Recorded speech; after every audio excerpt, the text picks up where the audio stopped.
What is going on, everyone? My name is Andrew Allen Frisch. This is the Nutrient Health Project podcast. Thank you so much for joining me. Before we dive into today's episode, if you're new to the podcast, and being that this is the second episode ever, you're probably new to the podcast because, hell, I'm new to the podcast. I want to kind of give a brief description of what my aim is with this podcast. So, I'm a personal trainer. I'm a nutrition coach. I'm 43 years of age. I've been doing this for about 11 or 12 years now. What I enjoy doing is taking things that are typically complex, subjects, topics in the health and fitness field, in the fields of self-improvement, in the areas of making you better. I like taking those complex things, those things that people just either don't have the time to go down rabbit holes, don't want to go down rabbit holes, don't want to read research on it, don't want to take deep dives on it, or they're so down in so many rabbit holes that they kind of lose sight of like what's applicable to them, right? So I really enjoy taking things that are sometimes a little too complex or a little too boring or a little too kind of in the weeds and making them easily digestible for people, pun slightly intended. But I want to help people understand and kind of make sense of all of the information, information overload that's out there. So that's my goal with the Nutrient Health Project podcast. Again, my interests are all over the place. Yes, it's heavily nutrition, heavily supplements, very big into training, clearly. But I'm also extremely interested in biochemistry and cryptocurrency and coding and all that. So those things may sneak in here and there, but I promise to keep it centrally about helping you become the best, healthiest, happiest version of yourself. So with that, let's get started on today's episode. So today's episode is simply titled On Scales and Sacrifice. And if you're listening to this on your audio player of choice, fantastic. Thank you for listening. Please be sure to subscribe and share this with anybody if you gain anything from it. But I'm also uploading these all as YouTube videos. So everything will have a slideshow for it. So if you want to find these on YouTube and view the slides, if you want to see my gleaming smile, please hop on YouTube, search my name again, Andrew Frisch, or search Nutrient Health and Fitness, and you'll find the episodes up there. This is episode number 2 on Scales and Sacrifice. Episode number 1 was the 0-day challenge. So, and if you're looking for a way to be more mentally tough and hold yourself accountable to the things that you feel like you keep letting yourself slide on, I highly recommend you go back and listen to episode number 1. So, episode number 2 on Scales and Sacrifice. The subtitle here is Improvement Demands More.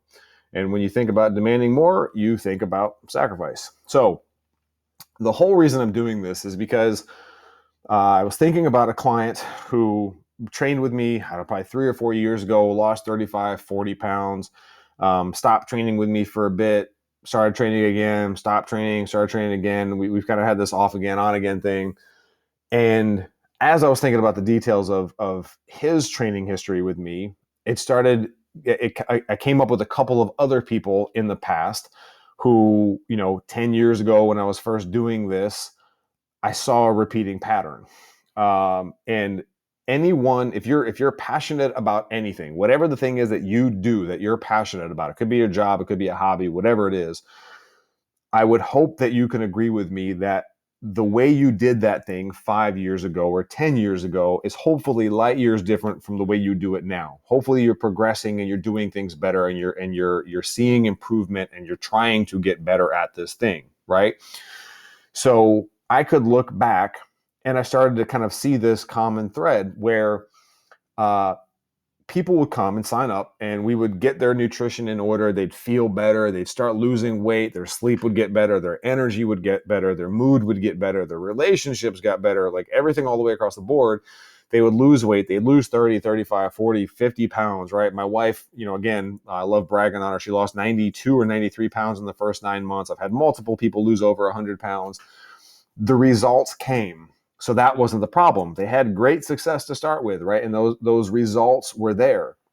But with some of them, not everyone, but some of them, they would burn out, right? The one in particular who made me think about this in the first place, he wanted to kind of take a break because it was football season, right? And Mike, if you're listening to this, I doubt you will, but I love you, and thank you for the inspiration on this episode. I've had other ones. I had one that dropped out because it was Thanksgiving, and he took a couple weeks off there, or a couple months off actually. And I noticed that the people who were kind of getting burned out, they would then drop out. And the thing with burning out and dropping out is the chances are if someone burns out and drops out, they're probably going to fall off course and they're probably going to start sliding backwards, right? And sure enough, those people who took those, couple months off, when they came back, they put almost every bit of weight that they lost, they put it back on. And if you think about it, when you stop something like that, when you stop a weight loss program, when you stop trying to, whatever it is, improve yourself, if you take a break and you gain that weight and you backslide, right? It can be hard, if not impossible, to start back, because you think about all of the shit that you had to go through to get there in the first place. So you're thinking about like, man, I had to do all that work and all that good healthy eating, but you can also kind of get down on yourself and be like, what's wrong with me? Like, why did I let myself backslide so much? And another, kind of a touch point on this is the main client who, again, I'm picking on big time here, but the one who made me think about this last time that we reached out and we connected again, he said his verbatim was, I'm sick of me. Like, he's sick of himself because he would keep letting himself down. So, and I think it's a great topic to cover, obviously, which is what I'm doing, but it brings two things to mind. One, I think most times when people are trying to do anything of value, they're trying to make a change for the better. Again, weight loss, muscle gain, you're trying to get better with your finances, whatever the hell it is, we tend to think that it's going to be this great big Herculean effort and it's only going to take a small amount of time, right? Most people think if I can just get myself pumped up enough to do this thing and give it a solid month or two of my time, I'll lose 30 pounds, I'll lose 40 pounds, and I'll be ready for that cruise or that family reunion or the wedding or whatever it is. And I'm here to tell you that's not the way this happens. You don't do this big Herculean effort in a short amount of time. It's the exact opposite. It's not that big of an effort, but it does take a lot longer than you want it to, right? And here's the thing about human beings is like, we're not good at long-term planning. We're not inherently good at delaying gratification. So we want to crunch things down and we want to say like, all right, I'm just going to sprint really, really hard and I'll be good. But when I say, well, it's not so much of a sprint, it's more of a marathon, and it's not so much of a month or two, it's more like 6 to 8 months for you to lose that, 30, 40, 60 pounds, whatever we're trying to do. That's not always what people want to hear, right? So the secret to this, and again, last thing, I'll stop picking on my buddy, but this last time after he said he was sick of himself, he said it just seems like every time we do this, he sprints really hard and then he stops and he just completely burns out. And that got me thinking, and I told him, I was like, well, look, you know what that means then? The secret here is like, stop sprinting. Look at this as a marathon, right? And if you're running a marathon, you don't get on that starting line and you don't sprint off the starting blocks knowing that you've got to run a freaking marathon, right? You are going to pace yourself because otherwise you're going to burn out. You're probably going to pull a hamstring. You're going to drop out, right? You're going to have to like sneak out the crowd and hop on a golf cart and like try and sneak back in at the finish line like some people have done. So it's not a great Herculean effort and it's not sprinting. It's a smaller effort, but it's consistency and it's a marathon. So that brings us to the sacrifice. Now, I think we can agree, most people by the time they come to us, let me back up a little bit. Most people by the time they come to us, they've tried, they've worked with some other trainers, maybe they've done, Weight Watchers, or maybe they've gone to like a medical weight loss clinic, some things like that. And maybe they've had some success. Maybe they've lost 20 pounds, 30 pounds, 60 pounds, whatever, but they're stuck by the time they come to us. Most people are stuck and frustrated. And we're like, the brake class in case of emergency, button that they call. And they're just like, hey, like help. So I think we can agree if your scale is going up a couple pounds and down a couple pounds and up a couple pounds and down a couple pounds, essentially the weight's not really moving, right? And if the weight's not really moving, we could define that as maintenance. So, and I want to mention that we will in a future podcast go into much greater detail on where, how, and why people get stuck with that. Because in order to lose weight, and there are a lot of intricacies here, there's a lot of nuance in this discussion, but in order to lose weight, you need to be in a calorie deficit. You need to be in that calorie deficit long enough to lose weight. But as anyone who has tried that can attest, that doesn't last forever, right? So in a future podcast, I'll talk about how you need to be in a calorie deficit for so long, and then we need to pull you out of that calorie deficit to let your hormones normalize again and get you into hormonal homeostasis. So again, we'll talk about that in a future podcast, but I wanted to mention that right now. So if you're stuck in that maintenance, that's one area. If your weight is going up, up, up, up, that probably means, not always, but most of the time, means that you're in a calorie surplus. It means you're eating too much, right? And the bad news of it is your body is always happy to throw on more body fat, even if it's against your best interest, even if it's against what you want to do because you want to look healthy. You know, my wife and I want to look like superheroes, and that's our goal to anybody that wants to work with us, is to help them be what they want to look like and feel like. Your body doesn't care about that. It looks at body fat as a stored fuel supply. It looks at body fat as a, hey, we don't know when the next famine is coming. Let's store this shit away just to be on the safe side, right? Store some fat for a rainy day. You never know. So it's always easier to go up, up, up. It's not so easy to go down, down, down, down, down. I would say actually it's probably damn near impossible to go down, down, down, down, down, down, down, all the way down, right? So more likely what happens is someone will go down, down, and then they'll kind of plateau. And we got to figure out, well, where do we go from here? Do we need to go to a maintenance? Do we need to go, a different deficit? Do we need to change up some variables in your diet? But it's going to be down, down, plateau, down, down, plateau. Hell, it might even be down, down, up, down, down, down, up, right? But it's never going to be a downward slope. So with all of that said, maintenance, up, up, up, and trying to get down, down, down to the best that we can, I want to talk more about sacrifice and the scales. So with all of this, again, improvement demands more of you. What are you willing to give, right? That is essentially the sacrifice. What are you willing to sacrifice? So now that we've covered and you understand what balance and maintenance is, I want you to think about a scale. And I'm not talking about the type of scale on your bathroom floor that you step on. I'm talking about kind of the old timey, I'm sure there's a proper term for them, but those scales where there's two sides, right? It's like a balance. And that's, what they used to weigh things on, I don't know, back in like Egypt. I don't know why Egypt popped into my head, but bear with me. So like, it's the random balance kind of a scale.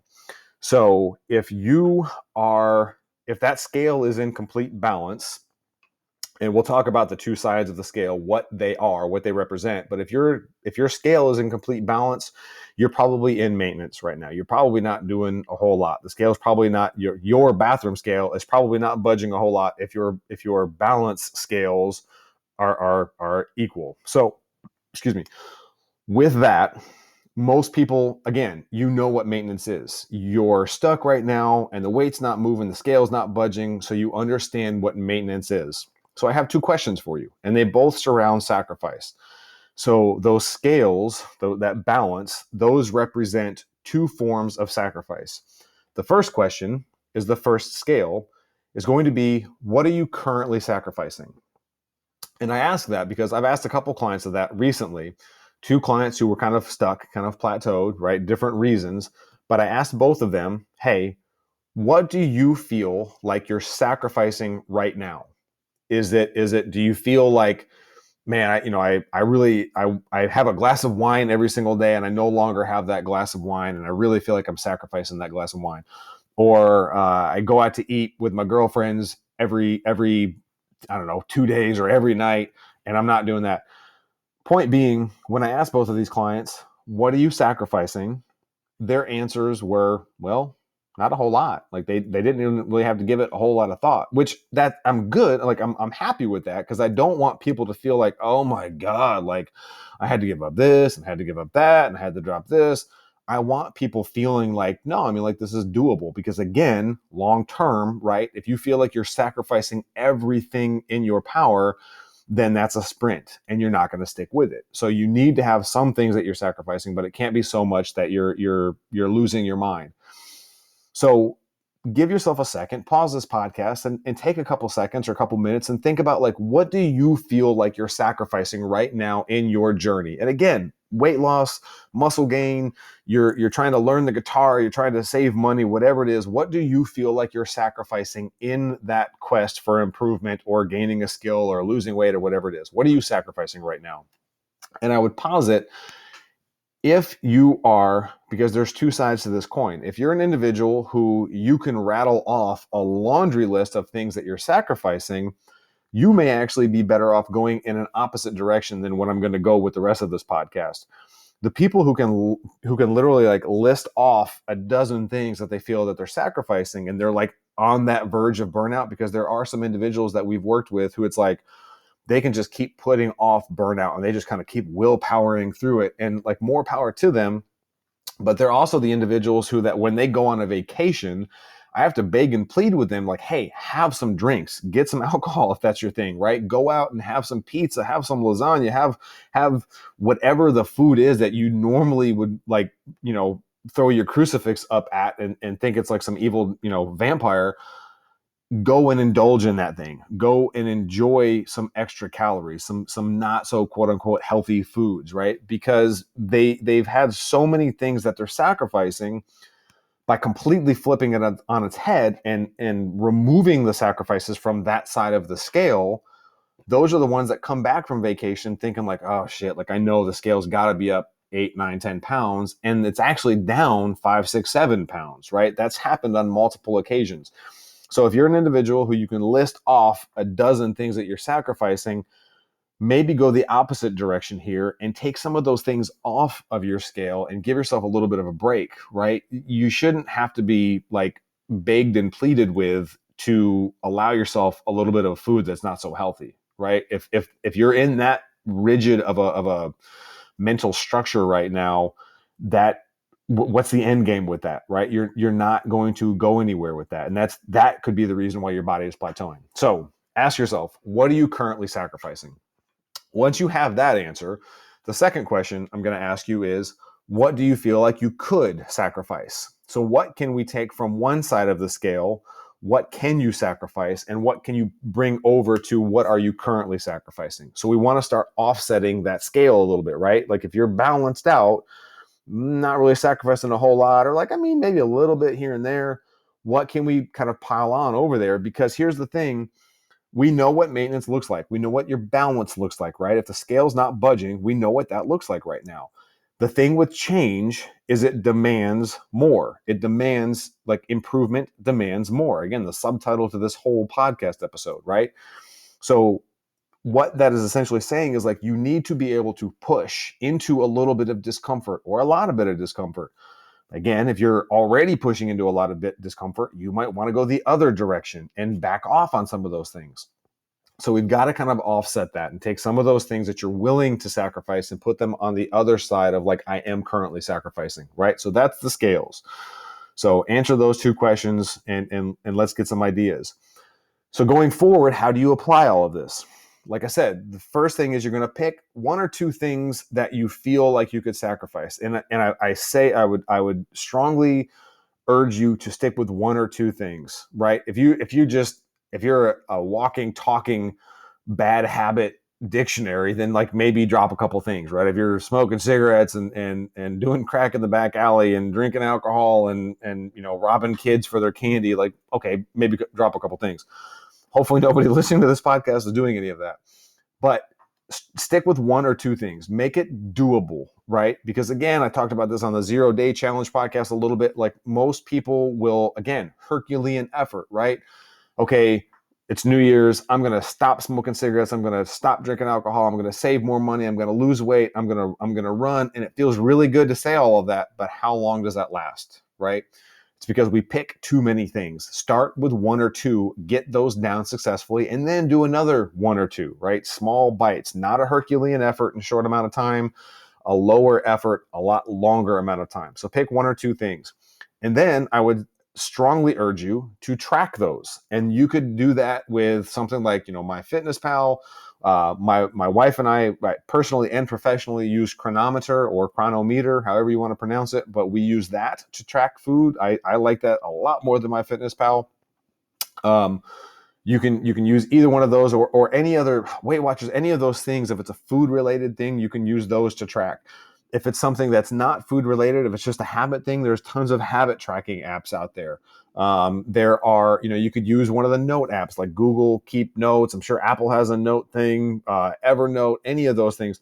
I'm a big fan of Slack. My wife and I use Slack a lot. If you haven't heard of Slack, it's a great app, but we use Slack to track different things. That's what we're currently using to track our 0-day challenges right now. So pick one or two things, make sure you track them, because even if it's a calendar, writing it down, today is whatever, day 8 of no wine at night, because that visual cue of seeing like, look at the last 8 days, I haven't had anything, right? It's a great little pick-me-up. It's a boost. It helps you get momentum. It helps you build compounding interest on the improvement to yourself. And I'm a big, big, big fan of compounding interest, right? I'm a big fan of building upward positive momentum for yourself.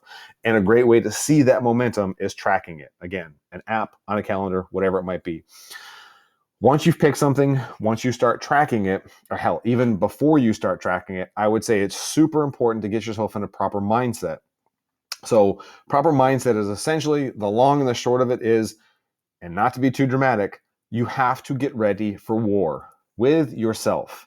Because what's going to happen is, if it's day 5 might not be that bad. Day 10 might get a little bit tougher, right? And whatever the thing is, say it's wine that you're cutting out, you're at day 15, you had a horrible day at work. What's to say you're going to come home and just like, screw it, like I just want a bottle of wine, or well, hopefully not a bottle of wine, a glass of wine. But you're then going to fold, right? So you have to be mentally ready, because here's the thing, human beings are not good at delaying gratification.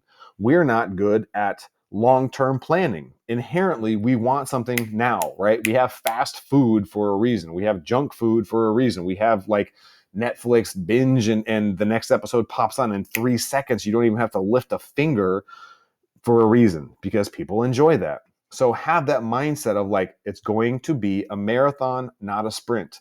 And my brain is going to work against me. And I have to be able to say, no, brain, not going to give in. So that leads me perfectly into the next one. We're going to talk about feelings, not thoughts. And we're not going to talk about feelings all like warm and mamby-pamby here. We're talking about the feelings that you get from doing the thing that you're going to start sacrificing, right? So I've mentioned in some of the YouTube videos I've put up, I mentioned in the first episode of the podcast, the last episode, I mentioned I've overcome alcohol, I've overcome drugs, I've overcome weed, pills, I've overcome eating disorders. I'm 43 right now. All of my 20s and a good fat chunk of my 30s was spent drinking, smoking, taking pills, eating disorders, right? And it made me who I am, because the whole time I was trying to be healthy. For essentially 20 years, I was trying to stop those things. And I kept thinking, what's wrong? I kept trying to think my way out of it. I kept trying to think, why am I doing this? I kept trying to think about like, I went down rabbit holes of like, am I not getting a certain vitamin? Am I not taking a certain supplement? I know this is killing me. I know I'm destroying my body. Why can't I stop? And I can remember just day after day after day, I'm sometimes like literally praying to not wake up the next morning, because I was so, again, going back to my client, I was sick of myself, right? And it wasn't until, and I don't remember where I came across this first, but it wasn't until I had the moment of saying, well, why is it that I do this? Like, what is it giving me to drink? Even if I feel like crap the next day, in the moment, why am I doing it? And the answer was, it feels good, right? Like plain and simple, it feels good to drink at the time, not the next morning, right? And as you get older, not the next 3 or 4 days, but it feels good at the time to drink. It feels good at the time to eat a piece of pizza because you get that mouth explosion and you get those fireworks going off in your brain from all the dopamine kicking off, right? It feels good to have a piece of candy because you get the dopamine and the oxytocin kicking off and you just feel all warm and cuddly like someone loves you. So I realize that instead of trying to analyze my way out of it, instead of trying to think my way out of it, instead of trying to come to terms logically on how I can stop this. And I had some times where I would willpower my way through it, maybe get a couple weeks or, even hell, a couple months under my belt. But it wasn't until I realized I needed to replace the feelings that I was getting. I needed to replace feeling good from alcohol with feeling good from something else. That thing for me is this. It's giving back the knowledge I gained, because when I was doing those things, I would spend my day going to work, or as I was a trainer during some of those times, or whatever it is, I would get my shit done for the day, and then in the evening I would kick back, I would unwind, and it would just be drink whatever I want to drink, eat whatever I want to eat, and not give a shit about it until the next morning, which is when I would beat myself up all over again. I gained a lot of knowledge in those almost 20 years, and I wanted to be a better version of myself. I was sick of selling myself short. I was sick of thinking, damn it, I'm living on potential. And as soon as I stop doing this, I'll be better and I'll be able to do some things in the world. I wanted to stop doing that, and I wanted to deliver on that, right? So if you're listening to this right now and you think, well, hey, I could be a better mother, or I could be a better father, or I could be a better wife or husband or brother or sister or a better employee, or damn it, I really want to start that side hustle. I don't want this job anymore. I want to do this thing over here.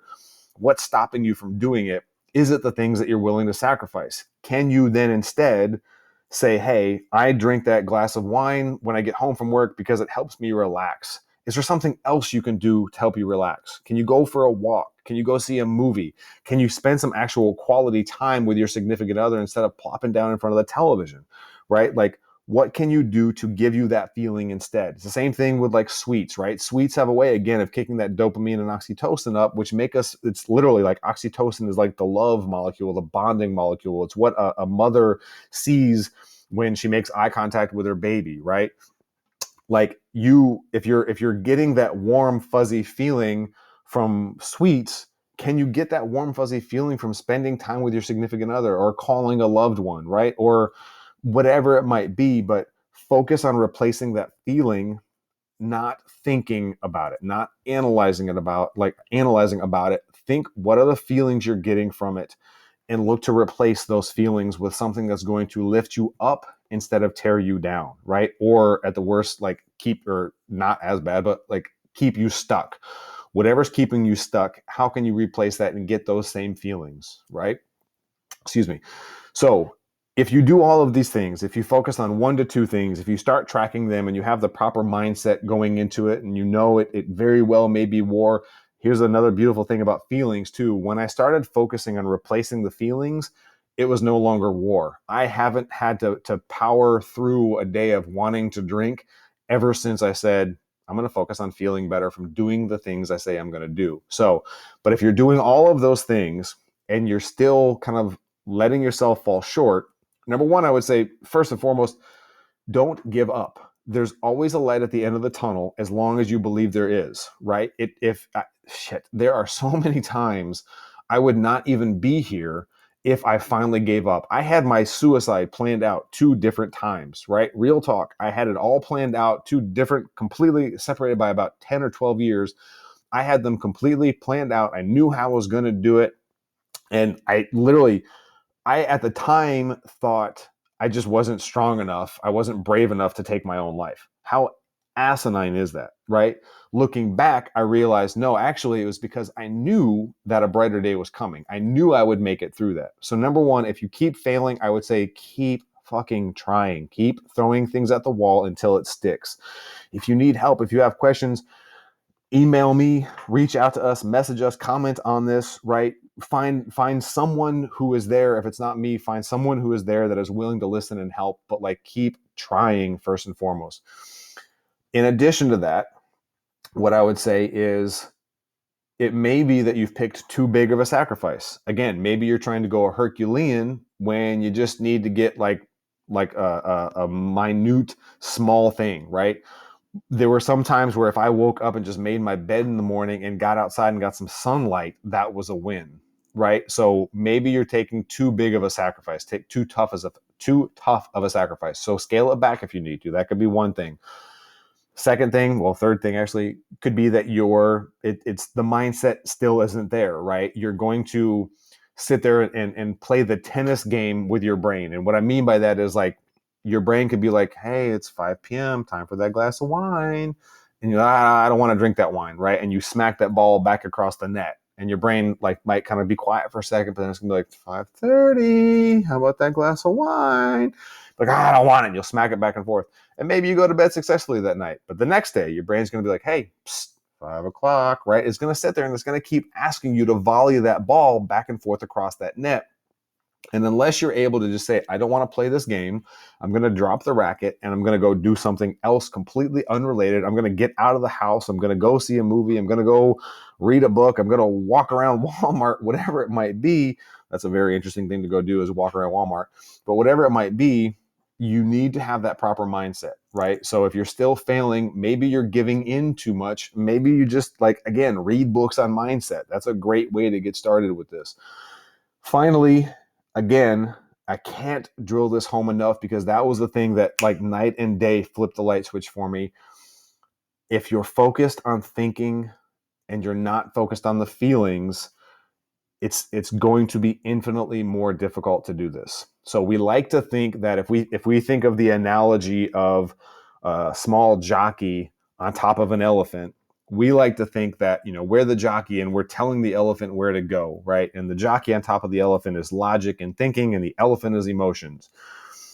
Unfortunately, that elephant is going to go where it wants, when it wants. And until you learn to trick that elephant and again, get the feelings that you're hunting for from the thing that you're trying to sacrifice, whether it's cheese or wine or chocolates, whatever the hell it is, until you learn to trick it, it's going to keep going off course. Again, right? Trust me, I did it for 20 years. So focus on your feelings instead of your thoughts. So give all of those things a try. I hope that something in this episode was of value to you. I hope I struck a nerve. I hope I hit home. I hope you want to share this with someone, listen to it with someone, subscribe to the podcast. That's really all I want to do with this is get people to subscribe, get people to share. That's my goal, is just to get as many listeners to this as we possibly can, because I have a lot of information rattle around in this brain that I want to get out there. I have a lot of lives that I want to impact. I want to look back at the end of my life. I don't care how altruistic this sounds. I want to look back at the end of my life and know that I really made a big impact in this world. So please, if you got anything out of this, share this with those that you love. With that, thank you for listening. I hope you have a fantastic rest of your day. Go be awesome. Go kick some ass. And I will talk to you on the next episode. Talk to you guys later.